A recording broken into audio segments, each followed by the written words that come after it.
Mr. Men, A Christmas Carol by Roger Hargreaves. Does Mr. Mean have any money? He has pots of it, and he keeps it all hidden under his floorboards. But does Mr. Mean spend any of his money? Hardly a penny. Guess what Mr. Mean has for every meal? A can of baked beans. A can of cold baked beans because he is too mean to turn the cooker on. Now, I am sure you are wondering how Mr. Mean makes all his money. He owns a factory that makes piggy banks. And because Mr. Mean is so mean, he pays his staff hardly any money at all. And they only get one day off a year, Christmas Day. Mr. Mean considers this to be far too much time off. If anyone complains, then Mr. Mean points out his best worker, who has worked for him the longest, who has never complained and who always has a smile for his boss. "Look at Mr. Happy," says Mr. Mean. "He works for me and he's happy." Late on Christmas Eve, after everyone but Mr. Mean and Mr. Happy had gone home, the factory received a visitor. It was little Miss Sunshine. She was there to invite the two of them to Christmas lunch the following day. "Christmas lunch?" spluttered Mr. Mean. "What a lot of stuff and nonsense. Before I know it, you'll be expecting me to buy presents for everyone. Humbug! How about you, Mr. Happy?" asked little Miss Sunshine, ignoring Mr. Mean's outburst. "Would you like to come?" Oh, I won't be able to make it," said Mr. Happy, "but thank you for asking me." "Never mind," said little Miss Sunshine. "Have a good day and happy Christmas to you both." "Bah, humbug," muttered Mr. Mean as he sat counting his money. On his way home, Mr. Happy looked in the shop windows. "I wish I could go to little Miss Sunshine's Christmas lunch," he murmured to himself as he gazed at a bright window display full of presents. "But how can I possibly go when I cannot afford to take presents for everyone?"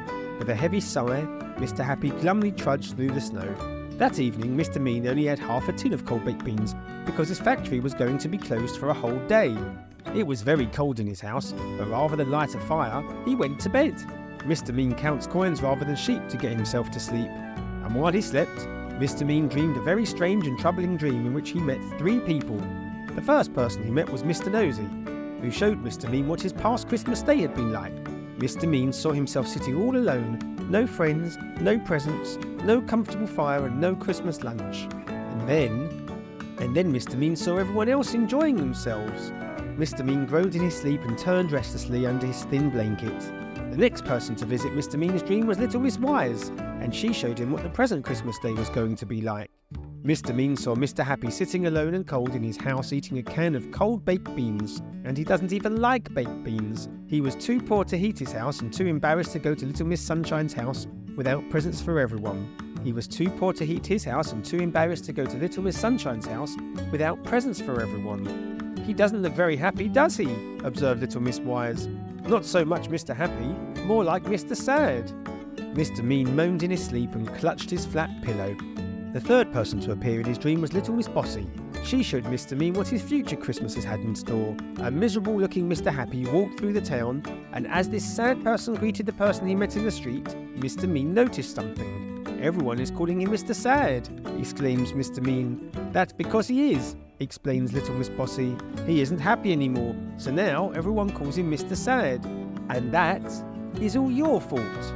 With these words ringing in his ears, Mr. Mean woke up with a start. Sunlight was streaming into his cottage as he jumped out of bed. "Oh my," he cried as he rushed out of the door. In a great flurry of activity, Mr. Mean ran from shop to shop, pounding on doors and making the shopkeepers open up their shops for him. Mr. Happy was just getting up when he heard a loud knocking at his door. He could not believe his eyes when he opened it, nor his ears. "Happy Christmas!" cried Mr. Mean. "No time to waste. Quick, we're off to little Miss Sunshine's." "But I can't go," blurted out Mr. Happy. "I don't have any presents." "All taken care of," cried Mr. Mean. And do you know what? He was right. Behind him on the snowy path was a sledge laden with brightly wrapped presents. Little Miss Sunshine was overjoyed to see the two of them. Mr. Happy and Mr. Mean, rather to his surprise, had a wonderful day. Lots of friends, presents, a warm fire and a huge Christmas lunch. "I couldn't ask for anything more," said Mr. Happy. "Thank you, Mr. Mean. You might not ask for anything more, but you're going to get it," said Mr. Mean.